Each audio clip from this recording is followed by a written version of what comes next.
The year 1945 had been one of breathing in. The world, it seemed, had held its collective breath for half a decade and was only now, in the waning months of the year, beginning to exhale. The news reached the Blue Ridge Mountains slower than it did the cities. It came in crackling radio broadcasts and letters bearing the blue V mail insignia, letters that arrived weeks after they were sent, sometimes after the telegrams had already come. Here, in the hollows and high peaks near Ridgeview, Virginia, the war felt both immediate and impossibly distant. The service flags bearing blue stars, and too many gold ones, hung limp in the windows of the clapboard houses that clung to the mountainsides. St. Jude's Chapel was not a grand affair. It was a spear of white pine thrust against the gray rock of the mountain, its back to the vast ancient wilderness, and its face toward the scattered community it served. Its namesake, the patron of lost causes, seemed appropriate for a place so defined by isolation. Its bell, a dull bronze, sounded thin against the immensity of the peaks. And then there was the choir. In a town that had given so many sons to the war, the choir was the one thing that had remained constant. It was the valley's voice. They practiced twice a week, their hymns rolling down the slopes on the cold air, a fragile defense against the silence. Eliza Vance, 19 and with hair the color of drying corn silk, was the lead soprano. Her voice was the bell's purer cousin. She sang as she did everything with a desperate, focused energy, as if her performance could somehow hasten the return of Thomas Brodie from the Pacific.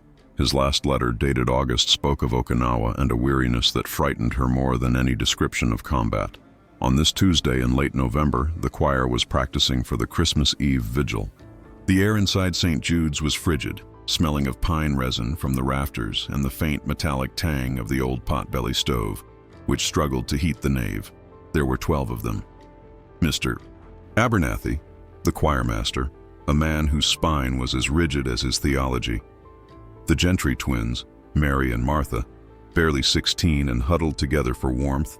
Widow Helen, whose alto had turned brittle since her son's death at Bastonia. And Caleb Stokey, a quiet, broad-shouldered boy of 17, who seemed to have one foot in the chapel and one foot in the woods, and outside, hidden by the deepening twilight and the thicket of rhododendrons that bordered the graveyard, Silas Vane watched them.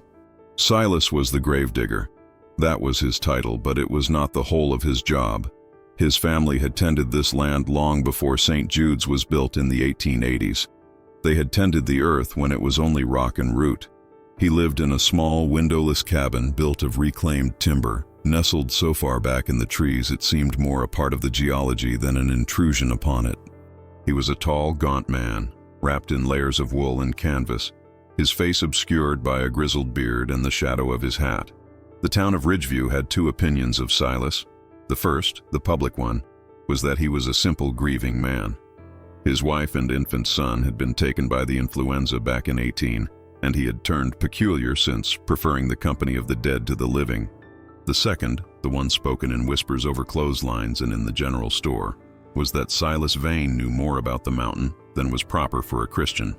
He was a man of the old ways. He read the flight of crows, knew which mushrooms to avoid, and which ones did other things. He was the one they blamed when the milk soured or a calf was born with two heads. He listened to the choir, his head tilted. They were practicing, O Come, Emmanuel." Their voices, led by Eliza's clear soprano, pierced the air. To the town it was music. To Silas it was noise. It was a disturbance. He scraped a thick-nailed finger against the rough bark of a hickory tree. The ground beneath St. Jude's was sensitive. It had been quiet for a long time, but the noise, the hymns, the bell, the constant praying, was starting to bother it. Inside, Mr. Abernathy tapped his baton. No, Widow Helen. Rejoice, rejoice." It is a command, not a suggestion. From the top, again, Eliza's gaze drifted to the tall, arched windows. The glass was old, warped, and depicted a sorrowful-looking St. Jude. Beyond the glass, the first snowflakes of the season were beginning to drift down, lazy and thick. A premonition, cold and sharp, ran down her spine. She missed a note. "Miss Vance, your mind is wandering," Abernathy snapped. "We are singing for the glory of God, not for the postman." Eliza flushed. "Yes, sir." Caleb Stokey from the back row watched Eliza. He also watched the window. He was the only one in the choir who didn't fear Silas Vane. Caleb sometimes helped Silas, earning a few coins digging in the frozen earth or clearing brush. He had been to Silas's cabin. He had heard Silas talk, not to Caleb, but to the ground. The practice ended. The choir members bundled into their thin coats and scarves, their breath pluming. As they spilled out the heavy oak doors, they found the world transformed. The lazy snow had turned vicious, a horizontal assault of white, driven by a wind that moaned through the pines.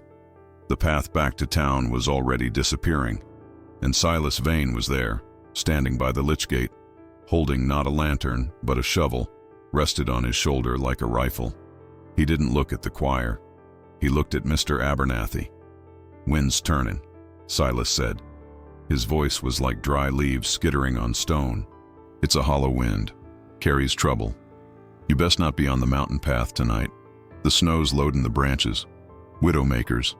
Abernathy pulled his collar tight. "We will be fine, Mr. Vane. God will light our path." Silas Vane almost smiled. The gesture was terrifying. It didn't touch his eyes, which were the color of the creek bed, flat and gray. "God ain't the one who owns the paths, preacher. Not up here." He turned, and with an economy of movement that was almost supernatural, vanished into the swirling snow, heading not toward his cabin, but deeper into the graveyard, toward the oldest, unmarked stones. Caleb Stokey watched him go, a knot of ice forming in his stomach. He knew, better than anyone, that Silas Vane never gave idle warnings. And he knew, with a certainty that chilled him more than the snow, that Silas hadn't been warning them off the mountain. He had been warning them away from the chapel. To understand what happened to the choir of St. Jude's, you must first understand the land. And to understand the land, you must understand Silas Vane. The Vane family hadn't come to the Blue Ridge. They had, as far as anyone knew, emerged from it. They were in the folklore of the region before the first circuit-riding preachers brought the word of God over the gaps. They were the ones who knew how to find water, how to stop a bleeding, and how to ease a passing. They were caretakers, but what they cared for was not the people. It was the mountain itself. Silas's cabin was a testament to this covenant. It was built over a spring that ran cold even in August. The walls were chinked with moss and clay. Inside, it smelled of dried herbs, kerosene, and damp earth. There were no Bibles here. The books on his shelf were few: a tattered copy of Gray's Anatomy inherited from his father, a farmer's almanac from 1920, and several leather-bound journals, their pages filled with his family's spidery script, detailing things that had nothing to do with farming. They were ledgers of the land. When the lightning struck the old oak, what was found in the belly of a dead wolf? How long the ground sleep lasted. Silas Vane was not a monster. In his own mind, he was a surgeon, a tender. He believed the mountain was a single, living, sleeping thing. It was a slow, deep, and hungry entity. His ancestors, he believed, had kept it sated with offerings of tobacco, blood, and song. Not the sharp, intrusive songs of the chapel, but deep, droning, wordless chants that mimicked the wind in the pines and the rumble of rockfall. The chapel was a wound. It had been built in 1883 by a wealthy coal baron from Pennsylvania whose wife had taken ill with the vapors and required the mountain air. He had built St. Jude's as a monument to his own piety, blasting the foundations directly into the granite spine of the ridge. He had built it, Silas's grandfather had written, directly over the breathing place. For decades, the mountain tolerated the intrusion. It was a pinprick. But the war, Silas felt, had changed things. The world's screaming had woken it up. The sheer, concentrated grief of the valley, all those gold stars, all that weeping, had seeped into the soil like a poison, making the sleeping thing restless. It was becoming sour. Silas saw the signs. The graveyard soil was harder to dig, as if the ground was refusing its due.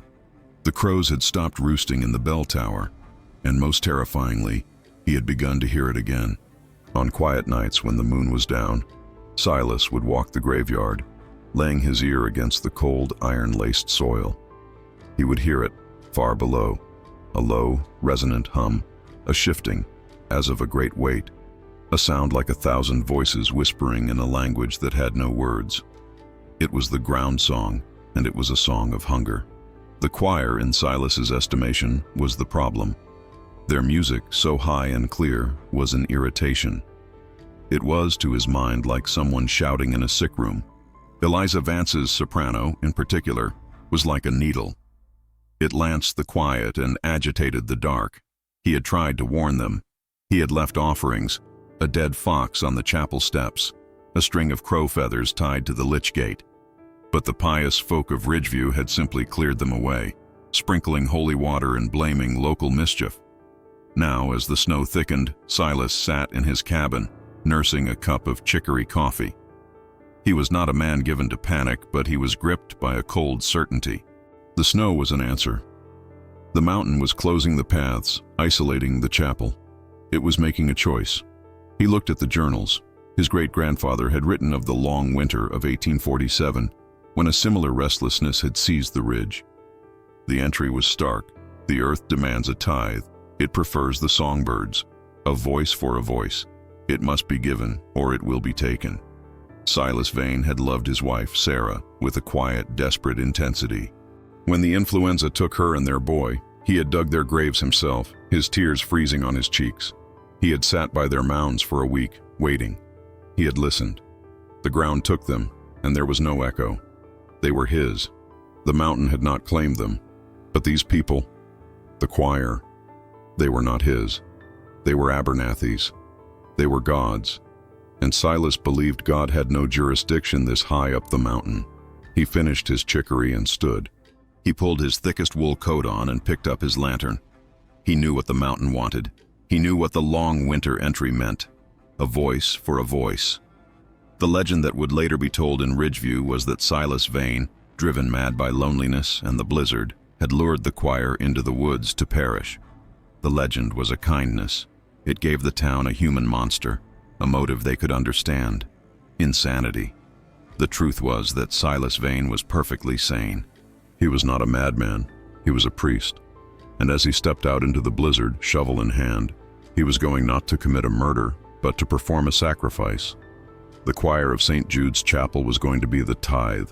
He would give the mountain the songbirds it craved. And in return, the ground would sleep again. He would restore the balance. He moved through the storm-lashed woods with an unsettling grace, his path sure. He was not heading to the chapel. He was heading to the graveyard, to the old, unassuming angel statue that marked the resting place of the coal baron's wife. The statue that covered the hidden entrance to the forgotten crypts, the tunnels that led under the chapel, to the breathing place. The blizzard of late November 1945 was not a storm, it was a siege. It did not just snow, it unloaded. The world was reduced to the space of a few feet, a swirling vortex of white that scoured the paint from the chapel walls and screamed like a living thing through the gaps in the window frames. Inside St. Jude's, the choir was trapped. Their first attempts to leave had been beaten back by the sheer force of the wind. Young Caleb Stokey and Mr. Abernathy had tried to force the path, but they were waist-deep in drifts within 20 yards of the door. The trees on the mountainside were cracking under the weight, the sound like distant gunfire, a noise that made Widow Helen flinch and begin silently weeping, her hand clutching the worn gold star she kept in her pocket. "We are stranded," Abernathy announced, his voice tight with a fear that belied his earlier bravado. He brushed the snow from his shoulders, his face pale. "We must keep the stove fed. The cold will be our greatest enemy." Eliza Vance stared out the window, her heart a cold stone. "Thomas, he's in California. He's supposed to be on a train. He'll be home for Christmas." She said it not to the room, but to herself. It was a prayer. "He'll be fine, Eliza," Mary Gentry said, one of the twins. "It's just snow." "It ain't just snow," Caleb Stokey said, his voice low. He was stacking the few logs left in the wood box by the stove. "This is a Blue Ridge blizzard. This one feels mean." The hours dragged. The light in the chapel turned a sickly, bruised purple, then faded to black, leaving them in the flickering, uncertain glow of the stove's grate and the 3 kerosene lamps they had lit from the vestry. The hymns had stopped. The only sounds were the roar of the wind, the crackle of the fire, and Widow Helen's quiet, rhythmic sobbing. They were a small island of supposed safety in a sea of elemental fury. But the safety was an illusion. The cold was a physical presence, seeping up from the stone floor, pressing in from the rattling windows. "We must pray," Abernathy insisted, gathering them near the stove. "We must have faith." They bowed their heads, but the prayers felt thin, swallowed by the storm. Eliza found she couldn't pray. Her faith, which had been her armor for 4 long years, felt as thin as her coat. She was just cold. She was just afraid. Around 9 o'clock, the main path to town became officially impassable. They heard a sound like a giant sigh, followed by a thunderous crash. A massive white pine, one of the oldest on the ridge, had given way, its roots torn from the frozen earth. It fell directly across the path, blocking it like a felled giant. Panic, cold and sharp, finally broke through Abernathy's composure. "We're cut off, completely." It was Caleb who tried to be the voice of reason, though his own hands were shaking. "The town will send a search party when the storm breaks. They know we're here. We just gotta wait 'em out. Keep the fire." "The wood," Martha Gentry whispered, her eyes fixed on the near-empty wood box. "There's only enough for a few more hours. Then, the cold." They all understood. The stove was the only thing keeping them alive. Without it, the temperature inside the chapel would plummet. They were in a wooden box, but the cold of the mountain would find them. It was Eliza who saw him first. She had been rubbing a clear patch on the frosted window, staring into the impenetrable white, when a light appeared. It was not the steady, bright beam of a town searchlight, but a small, greasy yellow glow, moving with impossible steadiness through the blizzard. A lantern. It moved purposefully, not toward the front door, but along the side of the chapel, toward the graveyard. "Someone's out there," she cried, a surge of desperate hope making her voice crack. "Help! We're in here!" The others rushed to the windows, wiping at the frost. The lantern stopped. It turned, illuminating for a brief, ghostly second the figure holding it. It was Silas Vane.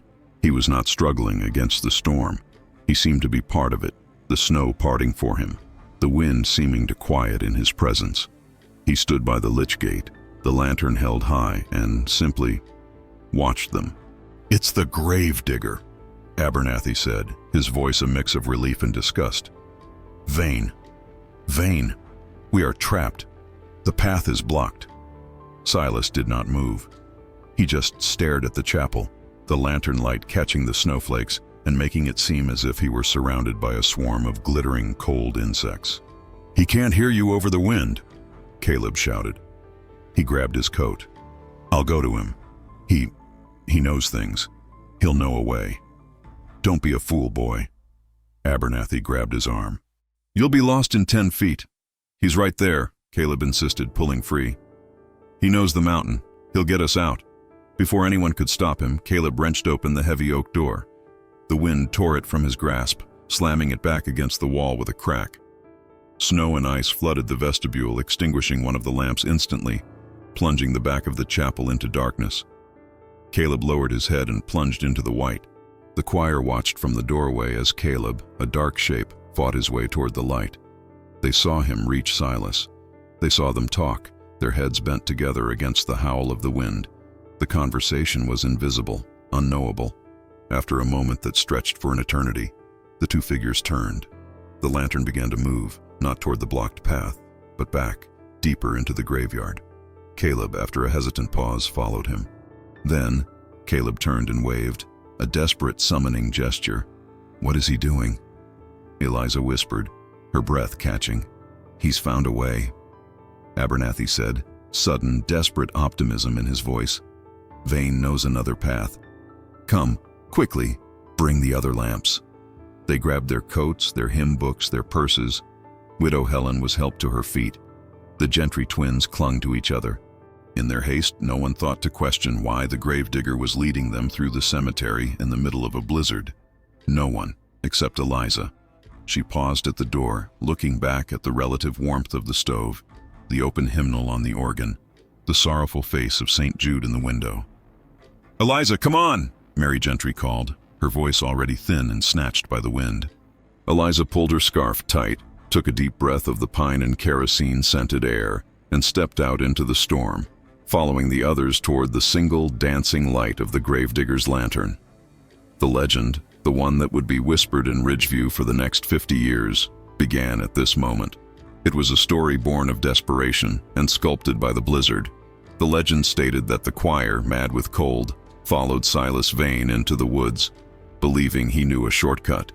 It said they wandered, lost, as he led them on a phantom path, until one by one they succumbed to the elements, their voices frozen in their throats.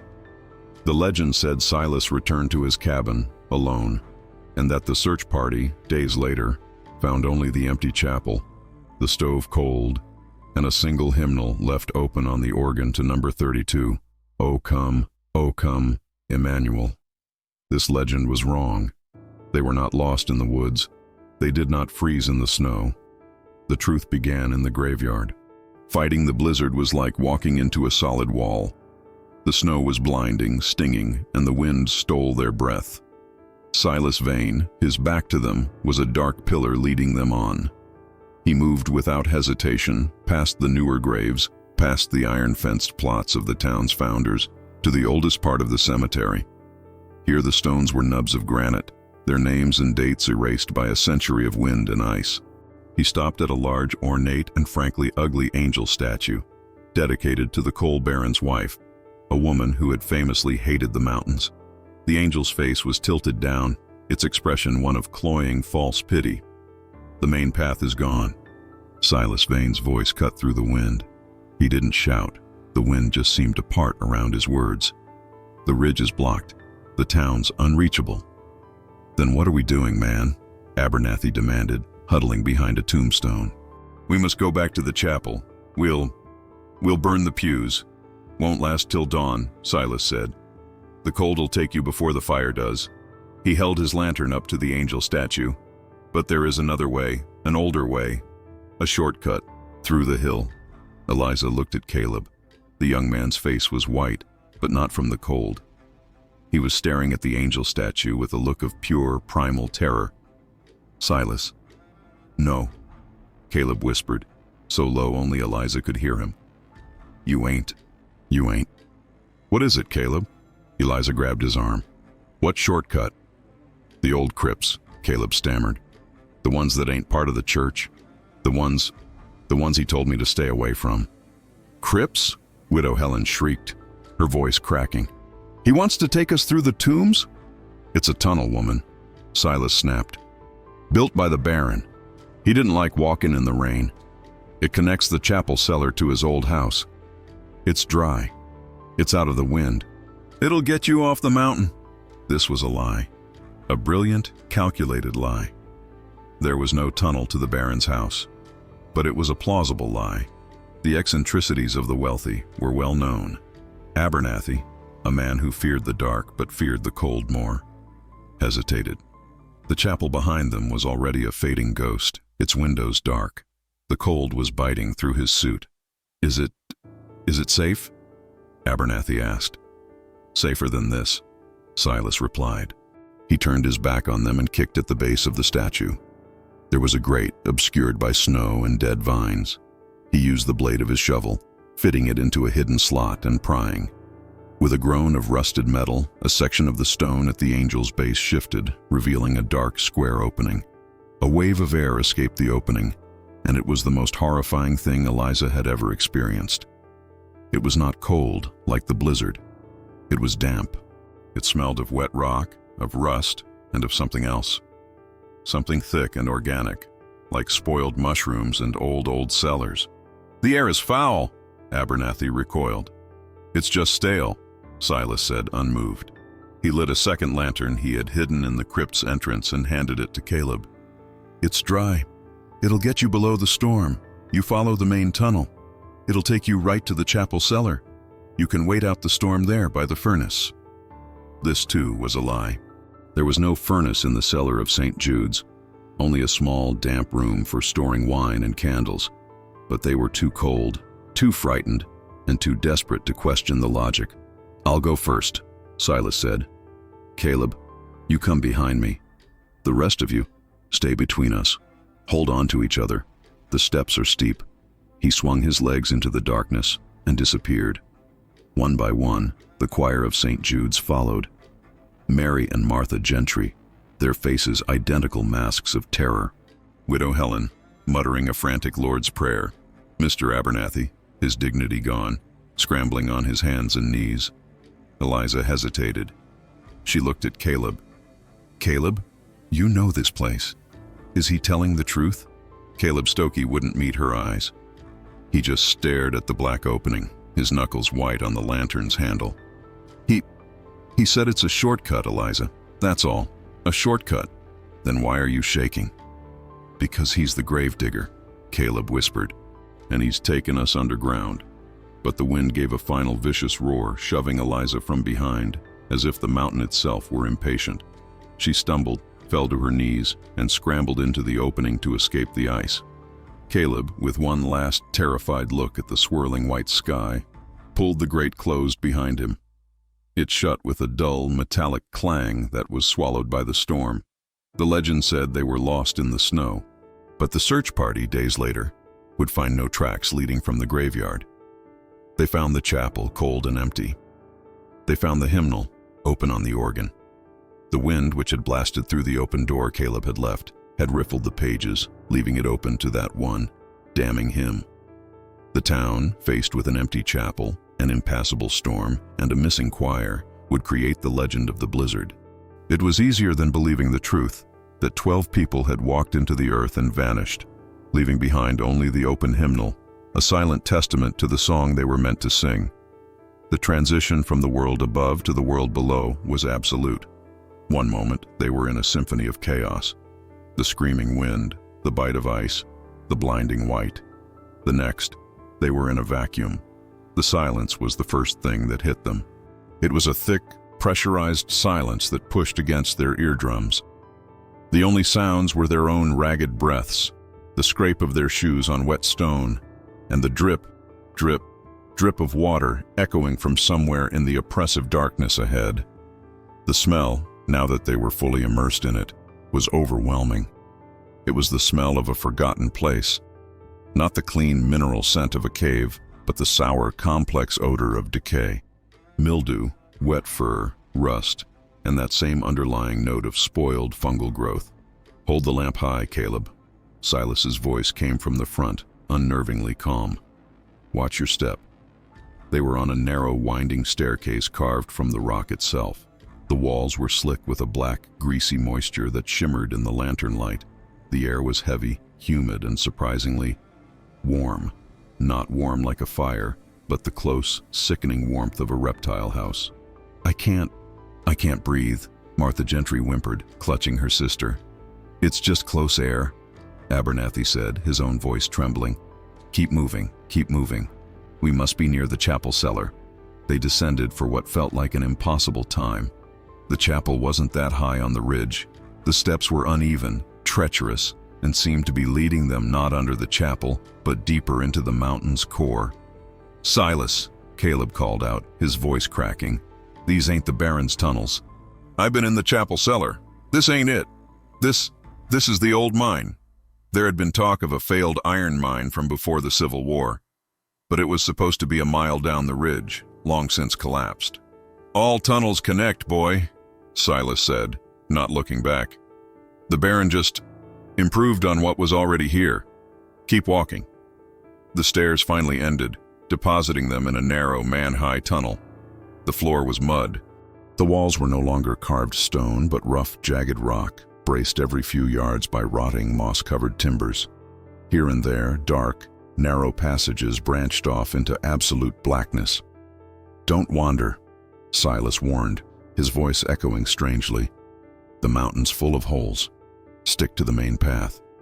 They walked in a tight, terrified line. Silas in the lead, his lantern casting huge, distorted shadows that danced on the walls. Caleb came last, his lantern illuminating the pale, frightened faces ahead of him. Eliza was in the middle, holding Widow Helen's arm. The older woman was shaking violently, her eyes squeezed shut, her lips moving in silent prayer. It's like a tomb," Eliza whispered, just to say something, to break the awful, dripping silence. "It's just rock, Miss Vance," Abernathy said too quickly. "Geology." Nothing more. But Eliza knew he was wrong.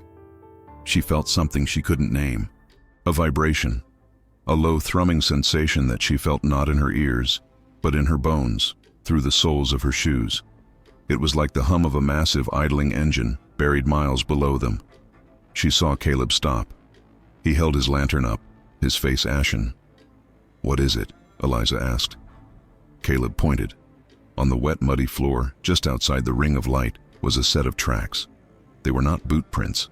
They were large, shuffling three-toed tracks, like those of a massive bird, but impossibly deep, as if pressed by a great weight.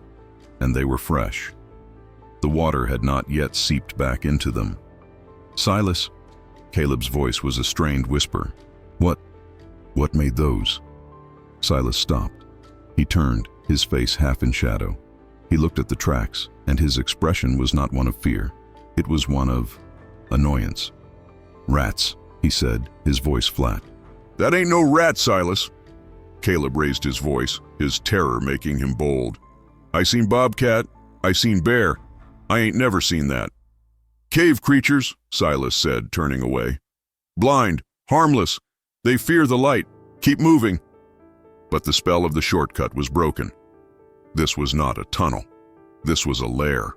"I want to go back," Mary Gentry cried, her voice rising to a shriek. "I don't care about the storm. I want to go back." She turned to run, but Caleb grabbed her. "You can't. The grate's locked from the outside. I heard him drop the bar." The group froze. The drip, drip, drip of the water was the only sound. What do you mean?" Abernathy's voice was barely audible. Caleb looked at Silas's back, a dark shape 20 feet ahead. "When I shut the grate, I heard the crossbar slide. He locked us in." The silence that followed was worse than the wind. It was the sound of a trap snapping shut. "Vane!" Abernathy shouted, his voice a panicked roar that echoed horribly in the confined space. "Vane, what is the meaning of this? You've locked us in." Silas turned very slowly. He raised his lantern, illuminating his own face from below. His eyes were flat, dead pits in the gloom. "The way back is closed," Silas said. "The storm. The snow would have drifted over the grate by now. You'd never dig it out." You monster," Widow Helen whispered. You've brought us here to die." "No," Silas said. His voice was soft now, almost gentle, which was the most terrifying thing of all. Not to die, to sing. He turned and continued walking, his pace quickening. "The cellar is just ahead. The acoustics are perfect. The mountain wants to hear you." They had no choice. They were unarmed, terrified, and lost in a darkness that smelled of decay and harbored things that left tracks in the mud.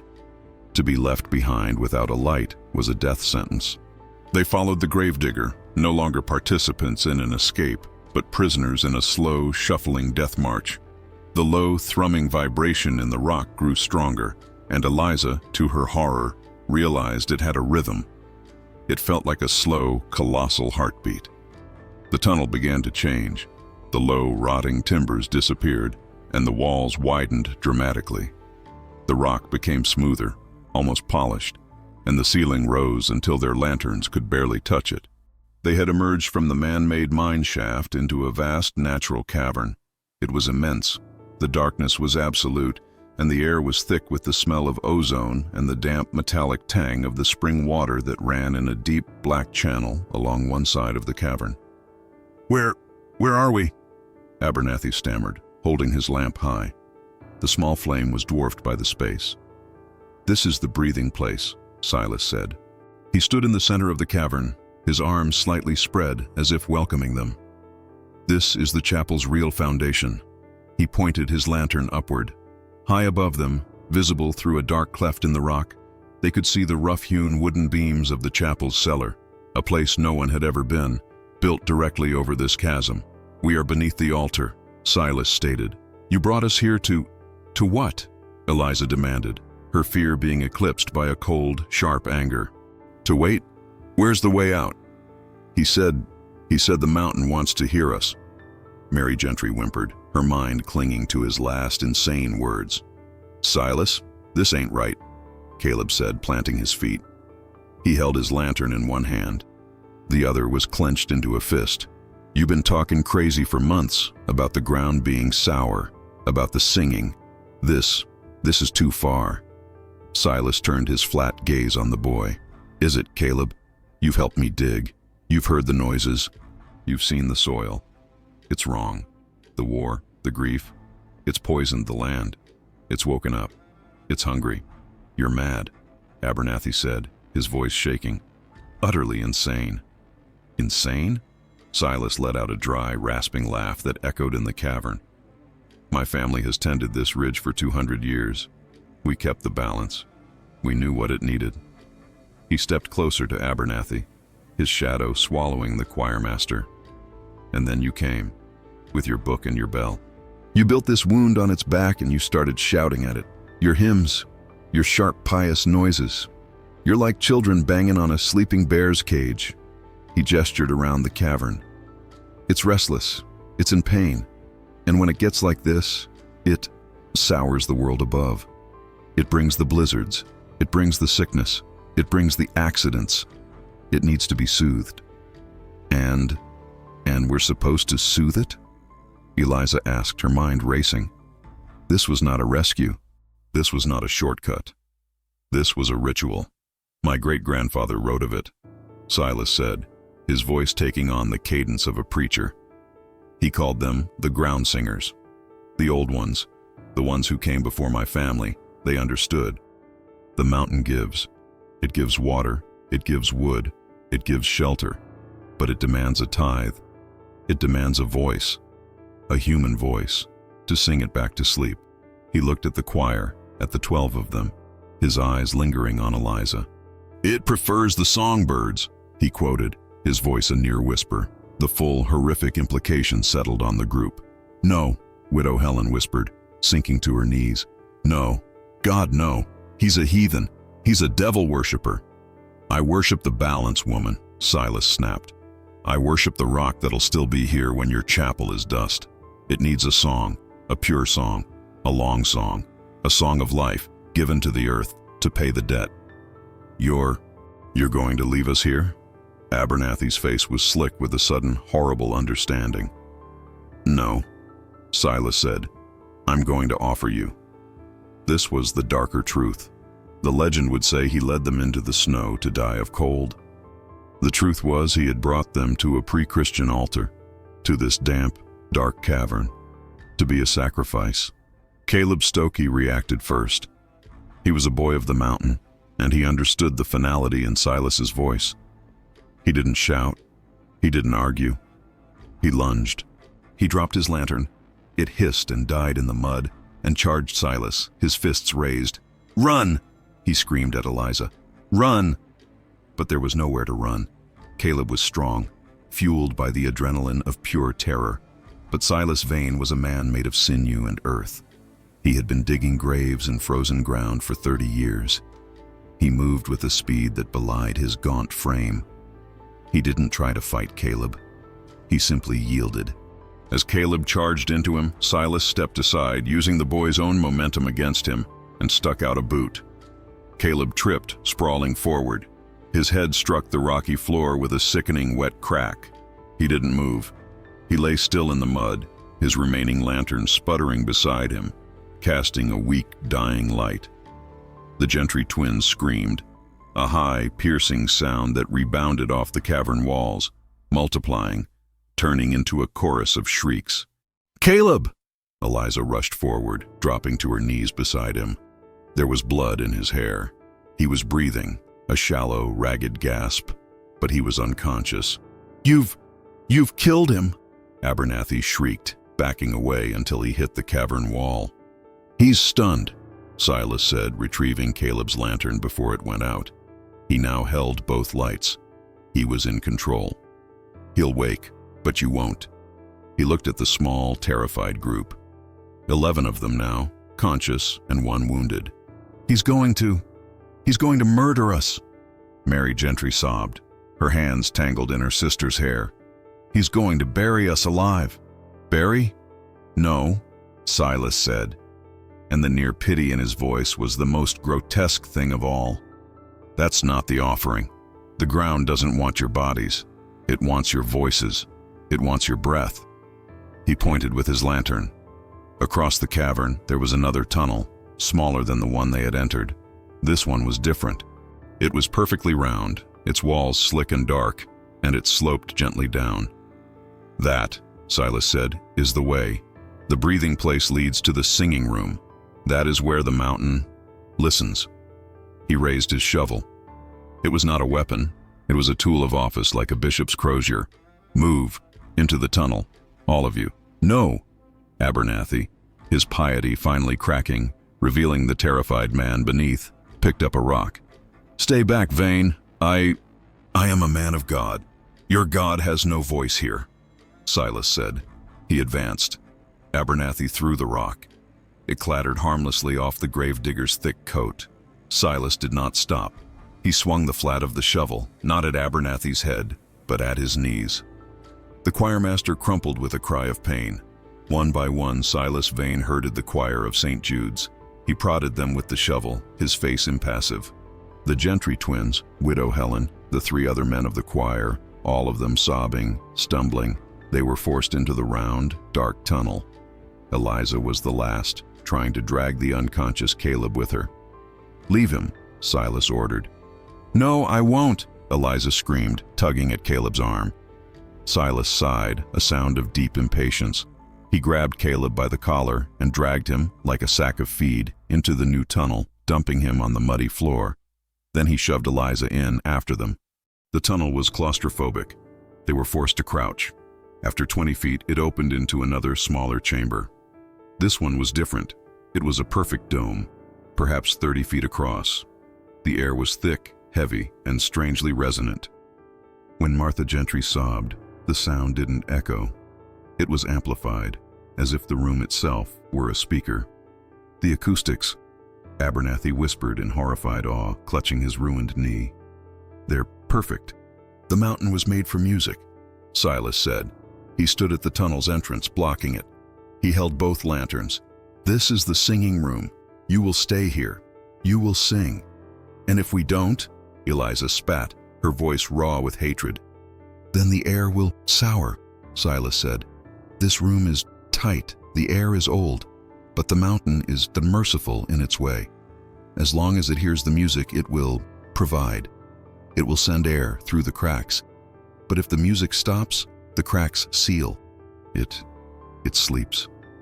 And so will you." He was going to suffocate them. Slowly. "You are a monster," Eliza whispered. Thomas will find you. He'll come home, and he will find you." "Thomas Brody is a ghost," Silas said, his voice flat. "He's just one more voice the war swallowed. You are here. You are the tithe. The mountain is restless. The blizzard above is the proof. You will sing, and it will sleep. Your voices, for the valley's peace, a fair trade." He placed one lantern on the ground, inside the chamber with them. "You have light. You have water." He gestured to a trickle in the corner. "And you have your voices. I would start with Emmanuel, the ground. It likes the old songs, the ones in Latin, if you know them." He began to back away, down the tunnel, taking the other lantern with him. "Wait! Don't leave us!" Widow Helen screamed, crawling after him. Silas stopped. He looked at her, his face a mask of shadow. "I am not leaving you. I am giving you. You are the ground singers now." He turned. His footsteps receded. They were alone, in a dome of rock deep in the earth with one failing lantern and an unconscious boy, who was now, to Eliza's horror, starting to make a low gurgling sound in his throat. He's... Eliza crawled to Caleb. His breathing was labored. The choir stared at each other in the greasy yellow light. The reality was so enormous, so impossible. It defied comprehension. They were not lost. They were entombed. After a long, terrible silence, it was Mr. Abernathy who spoke, his voice a broken, trembling thing. He straightened his tie, even as he sat in the mud, his leg bleeding. He said, "If we sing—" "You can't believe him," one of the men shouted. "He's insane." "But the air," Martha whispered, her eyes wide with terror. "Can't you feel it? It's thick. It's stopping." And she was right. The air was heavy, cloying. Their breaths seemed to hang in front of their faces. Abernathy looked at his choir. His rigid, pious world had been shattered. All that was left was the music. He began to sing, his voice a reedy, broken tenor. O come, Emmanuel." One by one, hesitantly, motivated by the purest, most primal fear of suffocation, the others joined him. The Gentry twins, their voices trembling. Widow Helen, her alto thick with tears. Eliza did not sing. She held Caleb's head in her lap, watching the lantern flicker, and stared into the darkness of the tunnel, her heart turning into something as hard and as cold as the rock around them. Outside the chamber, Silas Vane listened. The muffled, terrified hymn reached him. He nodded, satisfied. He walked back to the main cavern and looked at the tunnel entrance. This was not enough. They might try to escape. He went to the tunnel that led back to the stairs, to the graveyard. He began to work. He used his shovel, his bare hands, the knowledge his family had passed down. He was not just a gravedigger. He was an architect of the earth. He didn't just block the tunnel, he collapsed it. He used the shovel to rupture a load-bearing timber, and with a sound like a giant's groan, tons of rock and mud shifted, sealing the passage permanently. There was no way out. The way they had come was gone. The only exit was the tunnel to the singing room. Silas Vane walked back to it. He looked into the darkness, hearing the faint, desperate strains of Emmanuel. It is done, he thought. The tithe is paid. He set about closing this tunnel too, but not completely. He found a large, flat slab of rock and, with the immense, patient strength of the mountain itself, he began to roll it, push it, and wedge it into the opening, leaving only a small 6-inch gap at the top, enough for their voices to get out, not enough for them to. The heavy scraping sound of the stone moving into place was the sound of their last hope dying. It was a final, gritty, grinding noise that vibrated through the mud, a punctuation mark on their lives. When it stopped, the silence in the chamber was absolute, broken only by the sound of their own panicked breathing, which was already becoming labored. The single lantern cast a sickly, weak circle of light, illuminating their pale, dirty faces. Caleb Stokey moaned. The sound cut through the terror. Eliza leaned over him, wiping the mud and blood from his face with the hem of her wool skirt. His eyes fluttered. "Eliza," he whispered. His eyes were unfocused, rolling.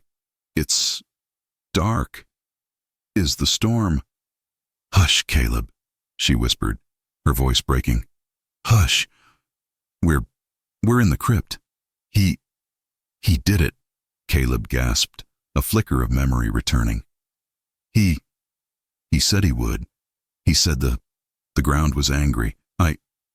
I told him it was just stories." He tried to sit up, his eyes widening in the dim light as he took in the weeping choir, the stone walls. "He locked us in. He trapped us," Abernathy confirmed, his voice hollow. He wants us to sing. He says, the air, Caleb repeated, his hand going to his head, then coming away wet. He looked at his fingers. He hit me. The realization seemed to focus him. The air, yes, he told me. The singing room. It's a trap. It's not a room. It's a lung. "What are you talking about, boy?" One of the men, a farmer named Gideon, demanded. "Silas. He showed it to me once. From the outside. Said his people built it. He said, it's how the mountain listens."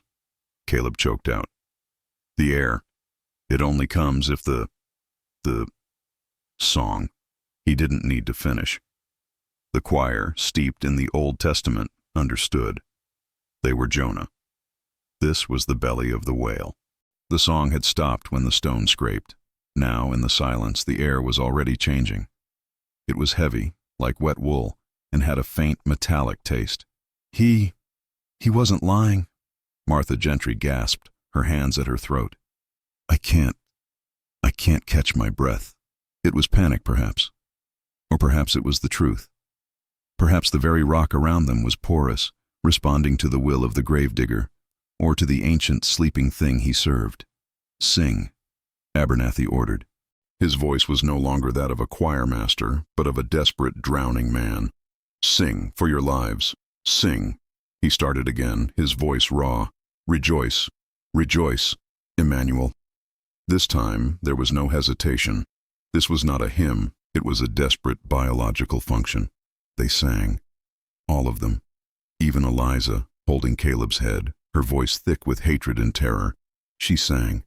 And as their voices filled the dome, as the sound vibrated against the stone, a strange thing happened. From a tiny fissure in the ceiling, a faint cold draft of air trickled in. It was not much. It was thin, and it smelled of deep earth and iron. But it was air. Silas Vane, on the other side of the stone, heard their song change from a desperate prayer to a frantic, unified plea. He heard the sudden harmony, the strength in it. He smiled. It was working. The mountain was listening. The tithe was being paid. He left them. He took his lantern, his shovel, and walked back through the main cavern. He did not check the tracks in the mud. He did not look back at the partially sealed tunnel. He walked, with the measured, steady pace of a man who has completed a difficult but necessary job, back toward the collapsed tunnel. He had lied to them. There was no shortcut. The tunnel to the graveyard was the only way in or out. But he had not collapsed all of it. For himself, he had left a bolt hole, a narrow, vertical chimney of rock that his ancestors had used, hidden behind a false wall of shale. It was barely wide enough for his shoulders. He scrambled up the chimney, pushing aside the loose rock at the top, and emerged from the earth not by the angel statue, but 200 yards away, in the center of the thickest rhododendron patch on the ridge. He was invisible. He pulled the brush back into place, sealing the hole. He brushed the mud from his coat. The blizzard was still raging, a wall of white that erased the world. It was as if he had never been gone. He walked to his cabin, his face numb from the cold, his heart serene. He had done it. He had fed the mountain. He had saved the valley. The screaming from the ground would stop. The sourness would recede. He stoked his own fire, poured another cup of chicory, and sat in his chair, listening to the storm. And he imagined far below his feet the beautiful, terrified music of the ground singers, a fragile melody holding back the dark. Time, in the singing room, ceased to exist. There was only the light, the song, and the air. The lantern was their clock. They had one, and its reservoir was half full. They rationed it. They kept it burning on the lowest possible wick, casting just enough light to see the pale outlines of each other's faces. It was a single, defiant, yellow eye against the absolute dark. The singing was their life. They sang until their throats were raw, until their voices cracked. When they sang, the thin, metallic air trickled in. When they stopped, even for a moment, the air would grow thick and still, and a collective panic would set in, forcing them to start again. They sang the entire Christmas catalog. O come, Emmanuel. Silent night. Hark, the herald angels sing. The acoustics were, as Abernathy had noted, perfect. Their 12 voices, 11 really, as Caleb was too weak, blended, creating a sound so pure, so powerful, it seemed impossible it was coming from them. The dome amplified their terror and turned it into music. But the music was a perversion. Silent night, a hymn of peace, became a frantic plea for air. Joy to the world was a desperate, choking gasp. They were powering their own prison. In the first hours, or perhaps it was the first day, they had no way of knowing, they tried to escape. Gideon, the farmer, and the other 2 men threw themselves against the massive stone that Silas had rolled into place. It didn't budge. It was as if it were part of the mountain. They clawed at the walls, hoping to find another fissure, another way out. They found only slick, unyielding rock. Eliza focused on Caleb. His head wound was deep. She tore strips from her petticoat, and using the clean, cold water from the trickle in the corner, she cleaned the wound as best she could. He was feverish, drifting in and out of consciousness. "Thomas," he would murmur. "Tell Thomas. The angel. The angel is the door." "I will, Caleb," Eliza promised, her voice rough. "I'll tell him." But she knew she wouldn't. She was beginning to understand the full scope of Silas Vane's monstrousness. He had not trapped them there to die quickly. He had trapped them there to die slowly. He had given them just enough hope, the light, the water, the air that came with the song, to prolong their suffering. This was the darker truth. The legend would paint them as victims of the cold, but the truth was a psychological torture. They were forced to create beauty in the heart of their own tomb. They were a living sacrifice, their faith and their talent twisted into a tool for their own slow execution. Widow Helen was the first to break. After what must have been a full day of nonstop singing, her voice, already brittle with grief, simply stopped. She was in the middle of "O Little Town of Bethlehem" when she made a small, choking sound and fell silent. "Helen, sing!" Abernathy hissed, his face demonic in the low light. "Sing. We need the air." Widow Helen just stared at him.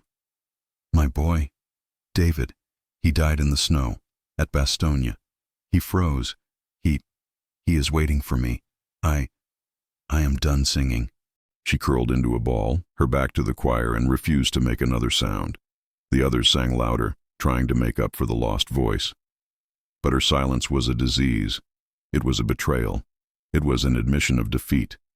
The lantern oil began to get low. The flames sputtered, casting jumping, grotesque shadows. "We must save the light," Abernathy declared. "We will sing, in the dark." "No!" Mary Gentry shrieked. "No, please, not the dark. I can't sing if I can't see." "You will," Abernathy said. His piety was gone, replaced by a raw animal instinct for survival. He was the choir master again, but his baton was fear. "You will sing, or we will all die in this hole." He reached over and, with a trembling finger, turned the wick down. The flame sputtered, flared one last time, and died. The darkness that descended was not just an absence of light. It was a physical weight. It was total. It was the darkness of the deep earth, a blackness so complete it felt as if it were pressing against their eyeballs. Someone screamed. The scream was swallowed by the dome. "Sing!" Abernathy roared, his voice cracking with hysteria. "Sing!" A single trembling voice began. Eliza. She sang Amazing Grace. Her voice, pure and clear, cut the dark. The others, one by one, joined her. They sang in the blackness. They sang as their stomachs cramped with hunger. They sang as Caleb's breathing grew shallow and rattling. They sang as Widow Helen, in her silent corner, began to weep, a sound that was somehow louder than their hymn. This was their concert, a performance for an audience of one. The cold, ancient, hungry mountain, its ear pressed to the stone, listening. And on the other side of the slab, Silas Vane, who would come twice a day, by his own clock, to the main cavern, to stand and listen, ensuring the tithe was still being paid. He would hear their voices, muffled but clear, and he would nod, satisfied, before returning to the world above. The blizzard raged for 3 days. It was, the old-timers in Ridgeview would later claim, the worst storm since the big snow of '88. It entombed the valley, snapping telegraph lines, blocking the railroad, and isolating every home. When the snow finally stopped, the world was a pristine, deadly white.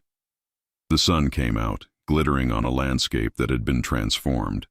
And the town, digging itself out, realized the choir was missing. St. Jude's was the first place they looked. Sheriff Brody, who had only been back in his uniform for 6 months after fighting his way through the Hurtgen forest, led the search party. He was a man who had seen the worst of humanity, and it had left him with a permanent, haunted exhaustion. He and 10 other men from the town strapped on snowshoes and made the grueling, 2-hour trek up the ridge. What they found became the bedrock of the legend. The chapel was a tomb of ice. The door, which Caleb had left ajar, had allowed the blizzard to enter. The entire vestibule was packed, floor to ceiling, with a solid drift of snow. The pews were coated in a thick, sparkling frost. The air was so cold it stung their lungs. And on the organ, exactly as the legend would tell it, was the hymnal. The wind had, indeed, riffled the pages. It was open, the pages stiff with ice, to O come, Emmanuel." They were here," Brody said, his voice quiet. He took off his glove and touched the organ key. It was frozen solid. They searched the building, the vestry, the small cellar where the wine was kept. Nothing. They fanned out. They saw the massive, uprooted pine blocking the main path. They must have tried to go round, one of the men reckoned. Got lost in the white. "No one's that foolish," Brody said. "Not even Abernathy." They searched the grounds. The snow was a 10-foot blanket, smooth and undisturbed, except for one set of tracks. They led from the dense thicket of rhododendrons, crossed the open space, and went directly to the door of Silas Vane's cabin. The gravedigger hadn't even bothered to cover his trail. The men descended on the cabin, their rifles ready. They kicked the door in. Silas Vane was sitting at his table, calmly eating a bowl of oatmeal. He looked up, his eyes showing no surprise, no fear. "Mornin', Sheriff," he said, spooning more oatmeal into his mouth. "Vane," Brody said, his voice tight. "Where are they?" "Where's who?" "The choir, Abernathy, Eliza Vance. They're gone. And your tracks are the only ones on this mountain." Silas Vane took a slow, deliberate swallow. He gestured to the window, at the pristine white world. "Storm took 'em." "Don't you lie to me, Silas," Brody snarled, leveling his rifle. "We know they were at the chapel. We know you were there. We found your tracks." "I was," Silas admitted freely. "I went to check the chapel roof. Heavy snow. Worried about the rafters." This was technically true. He had been there. "And the choir?" "They were fixin' to leave," Silas said, his voice flat. "Abernathy was worried about the path. I told him. I said, 'Preacher, that's a fool's choice. The mountain's mean tonight.' I told him to stay, to burn the pews, but he was pious. Said God would light his way." Brody stared at him, trying to find a lie. Vane's story was plausible. It fit Abernathy's arrogant piety perfectly. "So they just walked out? Into that?" "Reckon they did," Silas said. "Like I said, storm took 'em. They're part of the mountain now, same as my Sarah. And your tracks? You came from the chapel?" "No," Silas said, another careful truth. "I came from the thicket, was checking my snares, came back here, saw the chapel was dark, figured they'd gone." They searched his cabin. They found nothing. No coats, no hymn books. Just an old man, his dried herbs, and his strange journals. They searched the graveyard, plunging long poles into the snow, looking for bodies. They found nothing but frozen earth. They even checked the known crypts, the small, brick-lined vaults of the town's founding families. They were sealed, cold, and empty. There was no proof. There was no body. There was only a missing choir, a biblical blizzard, and a strange man who everyone already believed was half mad. The legend was born. The town, needing an answer, chose to believe Vane's lie. They decided that Silas, in his peculiar state, had perhaps encountered them, confused them, and lured them onto the wrong path. But ultimately, the blizzard was the killer. They held a memorial service a week later. They set up 12 wooden crosses in the graveyard. The town wept. Eliza Vance's parents were inconsolable, and Silas Vane, from his cabin, watched the service. He listened to their hymns, their weak, thin voices struggling against the wind, and he thought with a grim and terrible satisfaction that the singing below his feet was much, much purer. Silas Vane became a pariah, but a necessary one. People still died. Graves still needed to be dug. He resumed his work, and the town of Ridgeview interacted with him through a veil of silent, fearful accusation. They blamed him, but they had no proof, and his presence was a constant, grim reminder of their loss. He, in turn, became the mountain's silent warden.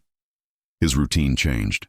He still tended the graves, but his true work was below. Every few days, he would slip into the rhododendron thicket, descend the chimney, and enter the main cavern. He would stand by the massive blocking stone and listen. At first, the singing was constant, a desperate 24-hour concert. He would nod, satisfied, and leave. The balance was holding. The earth was quiet. But as the weeks wore on, the singing began to change. Inside the tomb, the world was a living nightmare. The lantern had died, plunging them into a permanent, tactile darkness. They lost track of all time. They slept in huddled piles for warmth, their bodies aching from the cold, damp rock. They sang. They had to. When they stopped, the air would thin, the panic would rise, and the choking would begin. They were slaves to their own lungs. Widow Helen had perished first. Her refusal to sing had been her death warrant. She had died of suffocation, curled in her corner, silent and defiant. The others, in a grim, horrific ritual, had pushed her body into the black, cold water of the channel that ran through their chamber. Caleb Stokey was next. His head wound in the damp, fungal air had sickened. Eliza had held him, humming hymns into his ear as he shivered, his fever raging. He had spoken in his delirium of the sun, of the smell of pine, and of Thomas, the angel. "The angel is the door, Eliza," he whispered, his voice a dry rattle. "Tell Thomas, the angel." Then he too grew still. Eliza, her heart a numb stone, had helped Gideon slide Caleb's body into the water to join Widow Helen. They were 10. Their voices grew weak, their throats raw. They began to lose their minds. Mary Gentry would have long, lucid conversations with her father, begging him to bring her a blanket. Mr. Abernathy, his leg swollen with infection, would deliver fiery sermons to the darkness, condemning Silas Vane to a hell that felt, ironically, much warmer than their current predicament. Their songs became fractured. They were no longer hymns, but desperate, delirious fragments, snatches of Emmanuel mixed with children's rhymes, mixed with screams. Silas, listening from the other side of the stone, heard this. He heard the degradation. The music was souring, just as the land had. The offering was failing. This was not the pure song the mountain demanded. This was the sound of madness. He grew angry. He had given the mountain a perfect tithe, and they were ruining it. One day, in late January, he rolled the stone back, just a few inches. He peered into the darkness. He could see nothing, but he could smell them. The smell of fear, of sickness, of death. "Sing," he roared into the blackness, his voice echoing in the dome. "Sing the real songs. You are the tithe. Do not fail." He was met with a chorus of sobs and a single, raw-throated voice. "Eliza." We can't," she whispered. "We are dying. Please, let us out. There are only 8 of us left." 2 others, a man and a woman, had simply stopped. They had sat against the wall, and in the dark, had willed their own hearts to cease. Silas felt a pang of, not pity, but frustration. The sacrifice was flawed. It was dying too quickly. He needed to sustain it. The next day he returned. He rolled the stone back, and he pushed in a burlap sack. It landed with a soft thud on the chamber floor. "Food," he said. "Eat. Get your strength. Sing." He rolled the stone shut.